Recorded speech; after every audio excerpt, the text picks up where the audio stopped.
Hi good afternoon. இன்றைக்கி நம்ம பார்க்க போகிற ப்ராப்பர்ட்டி பார்த்தீங்கன்னா ஒரு டைரக்ட் ஓனரோட ப்ராப்பர்ட்டியை பற்றி தாங்க பார்க்க போகிறோம். இந்த ப்ராப்பர்ட்டி எந்த லொக்கேஷனில் அமைஞ்சிருக்குன்னு பார்த்தீங்கன்னா வடபழனியில் லக்ஷ்மிபுரம் ஏரியாவில் அமைஞ்சிருக்குங்க. இது வந்து பார்த்திங்கன்னா ஒரு ரெசிடென்ஷியல் அப்பார்ட்மெண்ட்டில் ஒரு ஃப்ளாட் வந்துட்டு நமக்கு சேலுக்கு வந்திருக்கு. அப்பார்ட்மெண்ட் நேம் பார்த்தீங்கன்னா ஸ்ரீ சக்ரா ஃப்ளாட்ஸு. இந்த ப்ராப்பர்ட்டியோட பில்டப் பார்த்தீங்கன்னா 1434 ஸ்கொயர் ஃபீட்டில் அமைஞ்சிருக்குங்க. யூடிஎஸ் பார்த்தீங்கன்னா 600 ஸ்கொயர் ஃபீட்டில் அமைஞ்சிருக்கு. இந்த ப்ராப்பர்ட்டி வந்து பார்த்திங்கன்னா ஃபஸ்ட் ஃப்ளோரில் அமைஞ்சிருக்குங்க. 3 bedrooms and 3 bathrooms அவைலபிள். ப்ராப்பர்ட்டியோட ஃபேஸிங் பார்த்தீங்கன்னா ஈஸ்ட் ஃபேஸிங்கில் அமைஞ்சிருக்கு. 24 ஃபீட் ரோடுங்க. Covered car parking available, lift available. ப்ராப்பர்ட்டியோட ஏஜ் பார்த்தீங்கன்னா 7 years ஓல்டு பில்டிங்கு.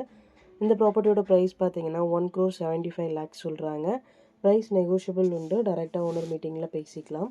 இந்த ப்ராப்பர்ட்டியை பற்றி மேலும் டீட்டெயில்ஸ் தெரிஞ்சுக்கணும் அப்படின்னா ஸ்க்ரீனில் தெரியிற நம்பருக்கு கால் ஆர் வாட்ஸ்அப் பண்ணுங்கள். Thank you so much friends. Have a nice day.